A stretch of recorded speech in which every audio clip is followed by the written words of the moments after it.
28 अक्टूबर को शरद पूर्णिमा है। इस दिन व्रत पूजा पाठ का तो विशेष महत्व होता ही है, लेकिन चांदनी रात में रखी खीर अगले दिन खाने का भी बहुत महत्व होता है।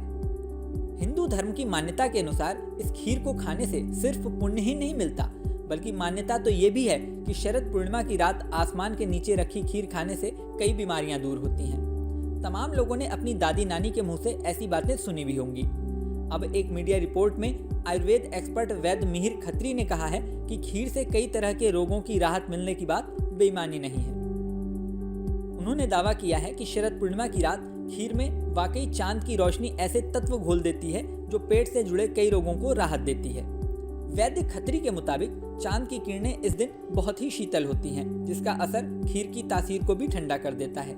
इस खीर को खाने से पित्त से जुड़ी समस्याएं कम हो जाती हैं। पित्त की समस्याएं यानी एसिडिटी, कब्ज, अपच आदि।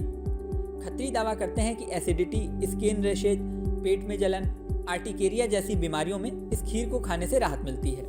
यही नहीं, रिपोर्ट में कई धर्माचार्यों के हवाले से दावा किया गया है कि जो लोग किसी भी तरह के त्वचा रोग से पीड़ित हैं, उन्हें शरद पूर्णिमा की रात चांद की रोशनी में बैठना चाहिए।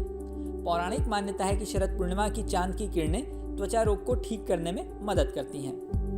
इसके अलावा एक मान्यता ये भी है कि अगर आपकी आंख में लगातार इन्फेक्शन हो रहा है तो शरद पूर्णिमा पर इसका इलाज हो सकता है। दावा किया जाता है कि आंख का कोई भी इन्फेक्शन होने पर शरद पूर्णिमा पर चांद को कुछ मिनट तक लगातार देखते रहें। 5 या 10 मिनट ऐसा करने से शरद पूर्णिमा के चांद को लगातार देखने से आपकी आंखों को ठंडक मिलती है और इन्फेक्शन का प्रभाव कम हो जाता है। इसके अलावा शरद पूर्णिमा की रात चांद की रोशनी में रखी मिश्री को खाने की भी सलाह दी जाती है। मिश्री से पित्त शांत होता है। शरद पूर्णिमा की चांद की रोशनी सोखने वाली मिश्री पित्त से जुड़े कई रोगों में औषधि का काम करती है। इसके अलावा ऐसी मिश्री और धनिया मिलाकर खाने से यूटीआई की प्रॉब्लम्स में बहुत राहत मिलती है। छाती में जलन, घबराहट, उल्टी आने पर शरद पूर्णिमा के दिन बाहर रखी मिश्री और धनिया मिलाकर खानी चाहिए। हालांकि हम आपको ये स्पष्ट कर दें कि ये दावे पौराणिक मान्यताओं, वैद्यों आदि के इंटरव्यू पर आधारित हैं। अभी तक किसी मेडिकल एक्सपर्ट ने इस बात की पुष्टि नहीं की है, इसलिए इन दावों को किसी भी मेडिकल थेरेपी से जोड़कर नहीं देखा जाना चाहिए। वहीं पौराणिक मान्यता के हिसाब से देखें तो इस बार शरद पूर्णिमा के साथ ही चंद्र ग्रहण भी है।